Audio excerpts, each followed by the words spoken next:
Mapagpalang araw po sa ating lahat. Ako si Godfrey Quizon and this is my devotion for today, July 13. And ang topic po natin for today is paano maging mapayapa sa kaguluhan or omnipotence.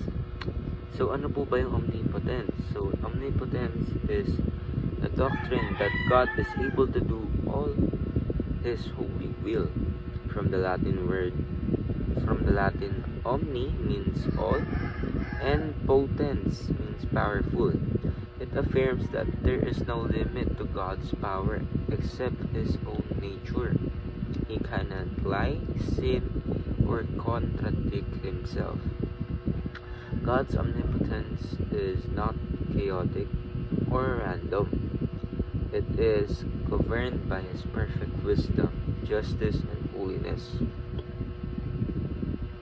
He is sovereign over creation, providence, and salvation.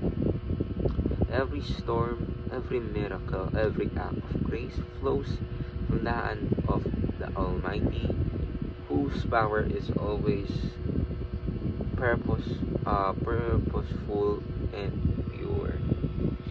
So, ang ating scripture for today is Job chapter 42 verse 9 to 10. So,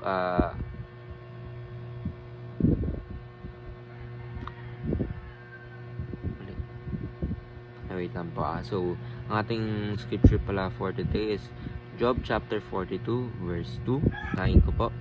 I know that you can do all things. No purpose of yours can be thwarted or ibig sabihin para ma-distort. So, ang ating teaching for today is God's power has no rival or no limit. Ibig sabihin nga po ng omnipotence, all-powerful. So, ibig sabihin po nito is wala pong kayang tumalo sa ating Panginoon, and yung purpose po ng kapangyarihan ng ating Panginoon is to serve and glorify Himself. And lahat naman tayo na talagang mapapanatag, lalo na alam natin na ang ating Panginoon ay kayang gawin ang lahat or lahat ng bagay. Ang ating second teaching naman po is God is the planner and director of the universe.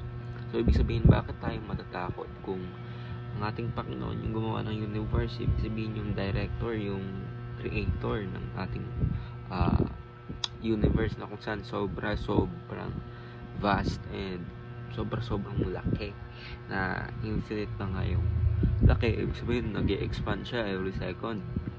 Malaki yung universe natin every second. So bakit tayo mangangamba kung alam natin yung creator natin na sinasabi sa Bible na huwag kang matakot at tiwala ka lang sa akin. So we have no reason to be frightened sa mga makamuntong bagay. Instead, magtiwala lang po tayo sa ating Panginoon. God's omnipotence is displayed on the cross. Ibig sabihin, siya ay nagpakahirap. Ang ating Panginoong Kristo ay tiniis yung sa krus ng Kalbaryo para pumaligtas na po tayong lahat. And pinapakita po yung omnipotence po ng ating Panginoon in the third day na kinonquer niya yung the death at nagpakita sa mga tao at nag-preach pa po, tinulungan pa po ang kanyang disciple para ma-preach pa po yung gospel sa atin.